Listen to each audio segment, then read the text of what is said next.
Welcome to the DC 2.3 tutorial, sponsored by Energy at School.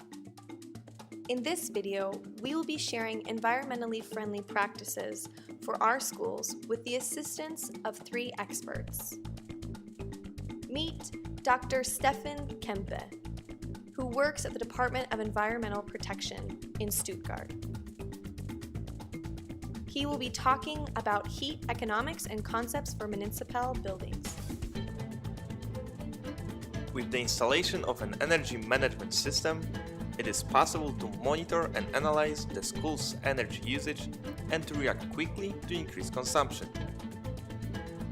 This allows users to be given feedback for potential savings. In order to record consumption in an energy management system, a smart meter is required. A smart meter is an intelligent consumption measuring device which uses its electrically controlled meter to record data of the consumption of electricity, heat, gas, and water.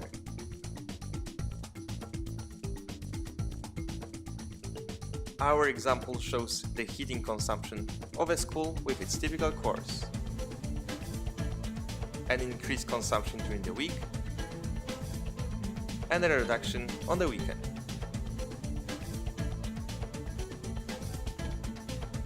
Our next expert is Gerhard Bucher, who works for Graz Energy Agency. He will quickly introduce the Decision Sport Toolbox and the topic of funding and finances.